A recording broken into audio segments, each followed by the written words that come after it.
100 years ago, the Turkish killing fields bled with Armenian blood.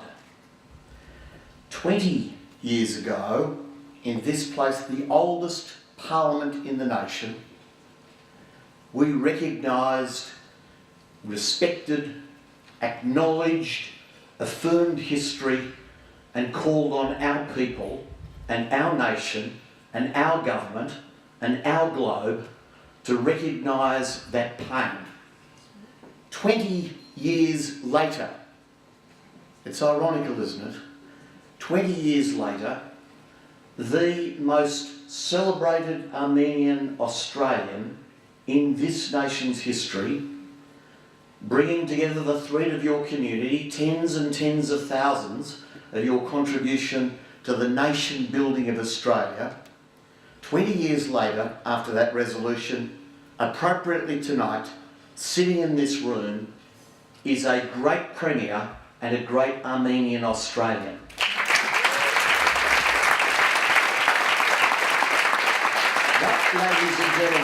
That, ladies and gentlemen, is telling in its bipartisanship. It's telling in what it speaks for and informs us about who we are and what we should remember. Because it shows the diversity of a country like ours can bring a young woman to the peak of her career as the Premier of the nation's greatest state, an Armenian-Australian. 20 years ago, we recognised that Armenia bled 100 years ago, and it still bleeds today. It still bleeds today. The pain and the hurt and the suffering and the unnecessary, inhumane sacrifice that was represented in the loss of something between 800,000 and 1.5 million people was felt in a few short years between 1915 and 1923. What's most extraordinary to me about that, when I reflected on this in preparing some remarks, was that the figure was calculated in the order of 800,000 to 1.5 million. Does that say of individuals they're mere statistics? I mean, the people who lost members of their family lost them wholesale.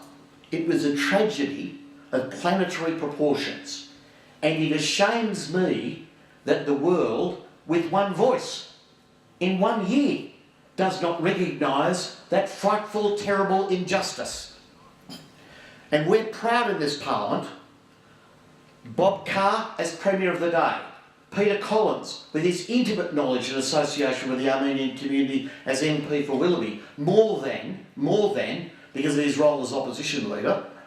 Of course, it's not an accident of history that we see Gladys in the same seat representing that constituency. It's no surprise that John Watkins, who succeeded me in my seat but served alongside me for a while in another seat, I in Ryde, he in Gladesville, he later in Ryde whilst I was in Ermington.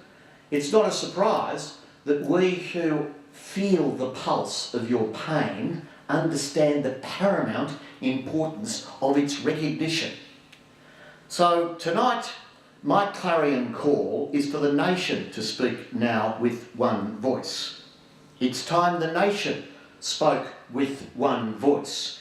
It's only 20 years too late, but it should. 29 countries, with Holland only a few weeks ago, have recognised what this nation and the rest of the world should. Australia should be the 30th.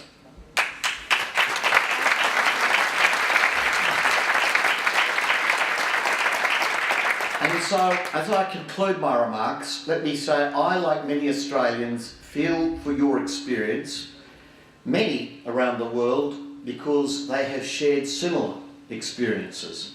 For Greek Australians, Nick Pappas is here, for Greek Australians, we understand the differences of Artsakh and Armenia as two Armenian countries.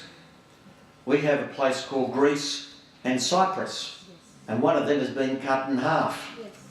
So let me tell you, as Greek Australians, as Armenian Australians, but as members of this planet, we don't care what the religion or the colour or the faith.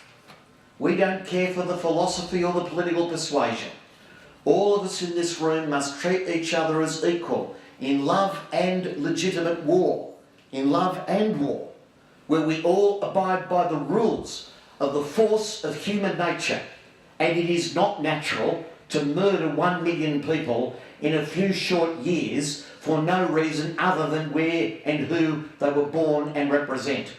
It is a tragedy which we must continue to condemn. I'm pleased and proud to be here tonight, just as I was 20 years ago, to mark this moment with Bob, Peter and John. And I'm thrilled that in one positive glimpse out of all that scenario, you can see something of the richness of your community's future in the embodiment of a Premier who is first amongst your community, but is our state's leader. What a tremendous thing it is to have Gladys Berejiklian here as Premier tonight. It speaks volumes. It speaks volumes for where your community has come following the persecution you have suffered, and on a bipartisan basis with Liberal, National, there are National Party members here who've come from the bush to be here tonight, with Liberal, National, Labor, Green, I think. Christian Democrat is certainly up the back, fine man too. I first got to know you with Gareth Ward, and Greg's here. Oh, Fred. Yeah. Let's all hand it to Fred Nile. Absolutely, Fred Nile.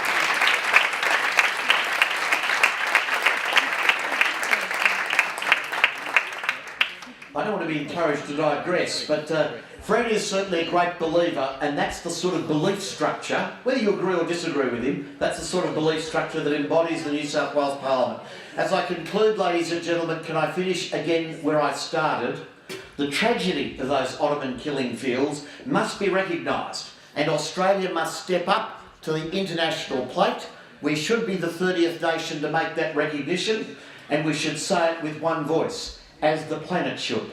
I pay a tribute to all of you who have kept alive the calling, and I sincerely hope from the bottom of my heart that everything you do will come to fruition, and one day you can rest your minds and souls in peace. Bravo.